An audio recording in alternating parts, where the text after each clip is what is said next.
There's this new study by John Lott and Carlizo Moody, two guys who actually know how to run numbers without cooking them in anti-gun stew. And they asked the question we've all been asking for years. Do armed civilians stop active shooters more effectively than uniformed police officers? And the answer is yes. Not maybe, not in some cases. Statistically, consistently, yes. And this isn't some theory typed up in a Reddit thread after a range day. This is backed by almost a decade of data from actual active shooter incidents between 2014 and 2022. This isn't about attacking police, though. I support law enforcement, but support doesn't mean pretending away inconvenient truths. And the truth is, when it comes to stopping an active shooter, the badge doesn't beat the bullet. Proximity, readiness, and unpredictability do. So here we are. Reason number one, armed civilians are already there. When an active shooter starts lighting up a mall, you don't have 5 minutes to wait for help. The help has to already be there. And I quote, civilians can intervene when in places they are allowed to carry concealed weapons before an attacker notices them. That's the first advantage. Presence. The civilian isn't responding. They're reacting instantly because they're already at the gas station, the grocery store, the church pew, or the food court. Police, on the other hand, are trying to get there. And by the time they do, usually the damage is already done. Reason number two, uniformed officers are obvious targets.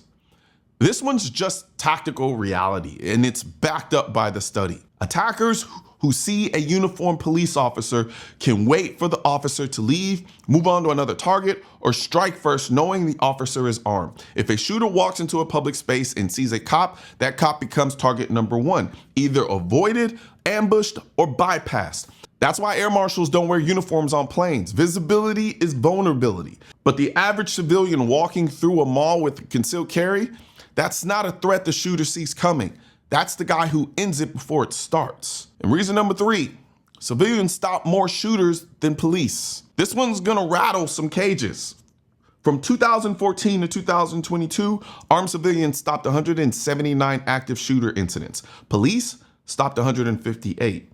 That's not my stat, that's from the actual research. That means in raw numbers, armed civilians are out here putting in work, and they're doing it more often than uniformed officers. And no, these aren't all ex-SEALs or off-duty cops with plate carriers in the trunk.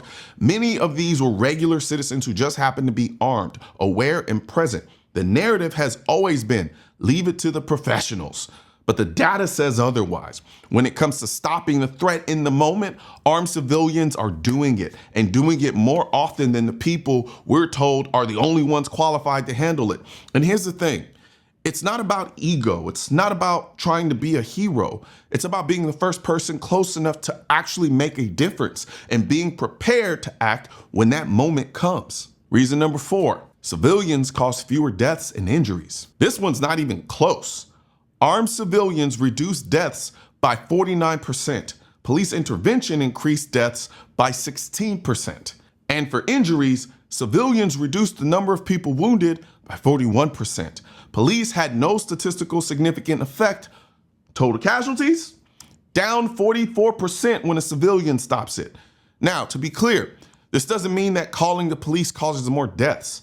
The study itself makes that clear. The police are associated with events that are more deadly than either armed citizen response or other action. However, the results indicate that police are less effective than armed citizens in reducing the number of deaths associated with active shooter incidents. In other words, police aren't making things worse. They're just showing up to worse situations, and they're showing up later.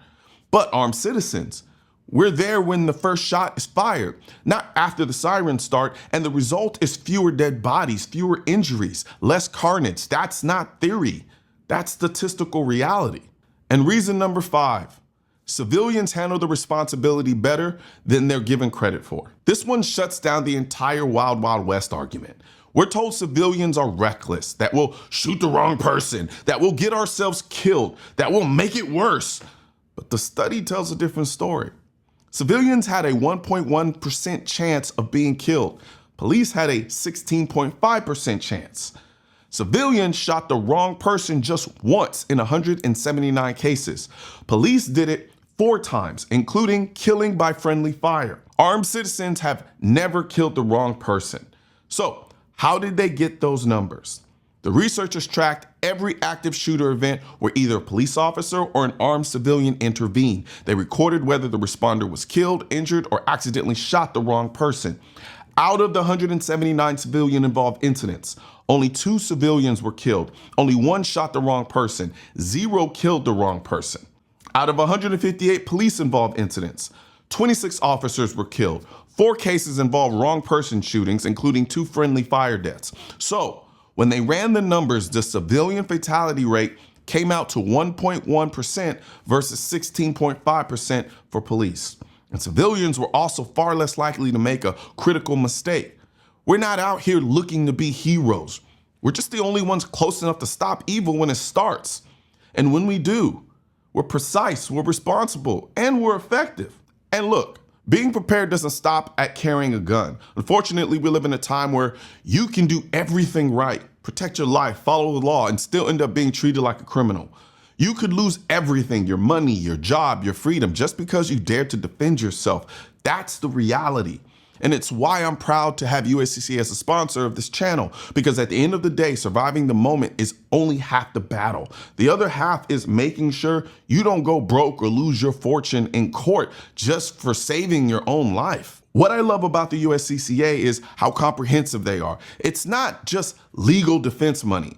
Though, yeah, that's a huge part of it. It's also the training, the mindset, and the knowledge, and the ongoing education. It's everything you need before, during, and after a self-defense situation. Now, look, there are other companies out there that offer legal protection. And honestly, if you decide to go with them, please do. I'd rather you be protected with someone than not be protected at all. But me personally, I choose USCCA because I believe they're the most complete, most prepared, and most proven at what they do. So if you carry a gun or you're thinking about it, click the link in the description section and check out a USCCA membership for yourself. Protect your life and your future. Now, this video wasn't about dunking on law enforcement. It's about presenting reality, a reality that a lot of the media tries to avoid. Uniformed officers face tactical disadvantages. Armed citizens, we are the tactical advantage if we're allowed to be. The study doesn't say armed civilians might be effective. It says we are in the data, in the real world, and in the moments that matter most. So instead of banning us from schools, malls, and churches, maybe we should stop pretending that disarming the good guy somehow makes the bad guy less dangerous. Because when it all goes down, the only thing that stops a bad guy with a gun is the closest good guy who's legally carrying one. One thing's for certain and 2 things are for sure.